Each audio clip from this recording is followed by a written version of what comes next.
The media continues to spin the election as if it was a great win for Donald Trump. We all know that isn't true. In the previous videos that I've made, I pointed out that Donald Trump is going to have one of the lamest victories, and nothing compared to the victory that Barack Obama had, nothing compared to the victory that Biden had, which was quite a few million votes in difference. He's going to have a little bit north of 2 million votes, if that many. And again, when it comes to percentages, it's going to be under 2%. So it's a very slim win that Donald Trump is going to have. Yet he believes he has a mandate. And he's out there telling folks the reason he's going to do all these things is because he has a mandate, and he has all his surrogates and sycophants out there talking about a mandate. Well, this little piece here, first of all, breaks it down further, not only by popular vote, but pointed out that the people who voted for Kamala Harris were the people who were paying attention. The people who don't read and who get news from Fox News or the other places are the ones who voted for Donald Trump. In other words, the ill-informed voted for Donald Trump. Those who were most informed voted for Kamala Harris. I want you to listen to this, because it's not only talking about the realities, but also about how this effectuality was actually covered. And I want you to listen to what the young lady had to say as well, because the media has to stop sanitizing the news and tell it like it is. Check this out, and we'll take it on the other side. Is the sharp differences among voters in how closely they follow political news. Important, but maybe not so surprising when you see the data. Look at this. Voters who said they pay a great deal of attention to national political news went for Vice President Kamala Harris by a margin of 6 points, according to Data for Progress. At the other end of the scale, voters who said they pay no attention to national political news went for Donald Trump by 19 points. And it is those folks, the folks who say they just don't read or watch any political news, who helped give Trump his slim majority, and who I think may be in for the biggest shock by the difference between what they thought Trump would do in a second term and what it looks like he's going to do. Alexi McCammon is a political analyst who hosts the In Sync with Alexi podcast. Jamel Bowie is an opinion columnist for the New York Times, where he recently wrote about whether Trump voters know about the future he has planned for them. And they join me now. Jamel, since this was the topic of your most recent column, I'll just ask you first, if you think there's a distance between what this sort of crucial sliver of voters that gave him the win sort of conceived of their vote as being for, and what Trump is going to give them in return. I think there's going to be a wide distance. I think they really do conceive of their vote as being principally about change. They associate Trump with 2017 to 2019 with pre-pandemic America. And I think the assumption is that Trump will come in and through some mechanism, he'll lower the price of groceries, he'll lower the price of homes, and so on and so forth. Of course, that's not going to happen. There's no item on the Trump policy agenda that would allow for those things to happen. And in fact, it's the opposite, as you pointed out, that what's on the Trump policy agenda are moves that will raise the price of the goods that people say they want lowered. And so I don't think we should treat this as sort of like an automatic thing, right? Like voters aren't automatically going to blame Trump if prices go up.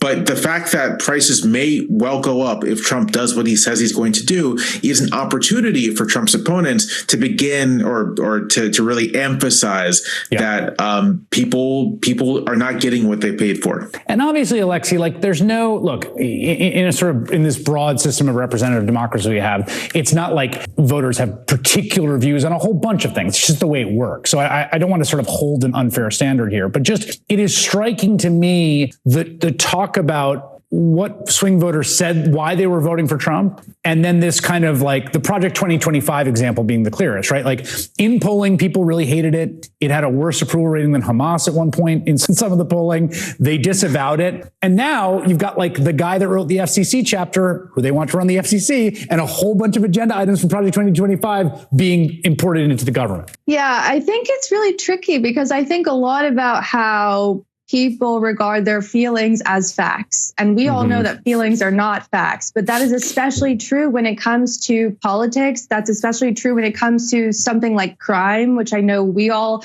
have talked about at different points. But even when crime rates are going down, people are still crying about crime running amok. Consumers have been spending as if the economy is not as bad as they have been saying it is. And so that's another example. I mean, real wages have been going up higher than the rate of inflation. That's another example of that dissonance. And so it's clearer than ever that people are looking for someone to confirm their feelings. And we've heard some Democrats say this too, that Trump ultimately gave voters a better explanation sort of why things have been feeling so crappy economically and financially for a lot of people, even if that explanation was complete nonsense. And so I think that's what's tricky for Democrats moving forward is how do you maintain and respect reality while also respecting the feelings that people have, which ultimately lead to these decisions that we're talking about tonight. There's also this question too about, the information environment, which we keep going back to, Jamel, and in that data for progress info, which I thought was really interesting. And I want to be very clear on this. When someone says they don't pay attention to political news, that doesn't mean like they're dumb or ignorant or uninformed or not educated. Like this is just about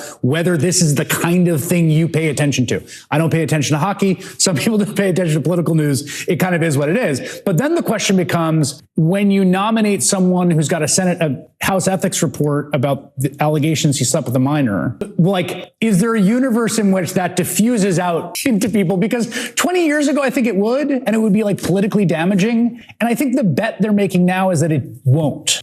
I think that it can be, and I think that it can be, but only if Trump's opponents sort of take the initiative. There's this idea that I think Democrats still have, which is that you can let the bad news speak for itself. You can let the bad things speak for themselves, and you can keep your powder dry and only intervene when it's necessary. But what we've learned is that this is just not how the modern attention economy works anymore. That if you want people to pay attention to something, you have to shove it in front of their faces. You have to make them look at it. And so I think nominating Gates could be politically disadvantageous. I think the same for nominating Dr. Oz to lead the Center for Medicare and Medicaid organization.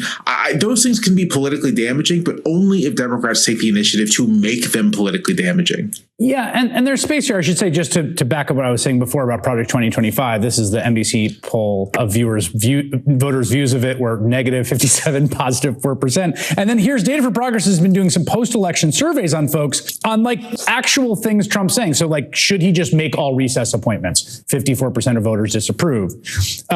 The statement that RFK Jr. made that has said that vaccines cause autism, and there's a link between them. 59% of voters disagree. There's a whole bunch of stuff. And really, Alexi, it does strike me the question here is whether that gets communicated by both the media, by Democratic lawmakers, by other folks, and whether it gets heard by people, and ultimately whether political gravity exists here, particularly in the very early goings. Yeah, and I think it is a lot about communication. And it's like Democrats started out by saying that, hey, these dudes are weird. And maybe we all should have known then that when we were all like, wow, this is the reality, this is the transparency we've been wanting them to talk with, that simply was not enough. I mean, I was reading earlier today the reports from 2017 about Roy Moore, the Republican who ran for Senate in Alabama and almost won. And back then, everyone in the media was referring to him as a pedophile, and he was just like trying to pick up young girls at a mall. It is crazy that Democrats are not calling Matt Gaetz a pedophile or a child predator or worse, when just a few years ago, there was a big question about whether Roy Moore and his behavior would rock the Republican Party and they would never be able to come back from that. They will be able to come back from everything so long as everyone keeps sanitizing reality, the language we use to describe these things. I've said it before on TV. You cannot have sex with a minor. That is rape. There is no way a minor can give consent to having sex with anyone. And so it really takes Democrats just being honest and using careful but accurate language to describe these people, their behavior, and the standards that they're setting, not just for now, but for generations to come. Again, let's be clear. There was no landslide. The people who voted for Kamala Harris are the ones who were informed. The people who voted for Donald Trump, well, you know where they got their information from. We all have a lot of work to do. Those of us that really care about the country and not just care about some ideological mumbo jumbo. Those of us that are really caring of what this country is to be. We have to continue to do our part. We can't just let things by. We have to continue to do our part. We have to stay engaged. And guess what, folks? 2022 is around the corner, and I foresee that, well, my predictions haven't been good. After all, I failed miserably with Kamala Harris, but I think things will get better. We spend a lot of time deconstructing the news, trying to parse it into a form that everybody can understand. We try to find those little nitpicks where it flies above the fray, etc. If you really like these videos that we do, I want to ask a big favor. Please go ahead. Number one, subscribe to our channel, and number two, please join if you can. Thank you so kindly for watching. Keep watching. Please remember to share. We must populate the entire internet with our progressive message, a message that we know is what most Americans say that they want. So help us, please join.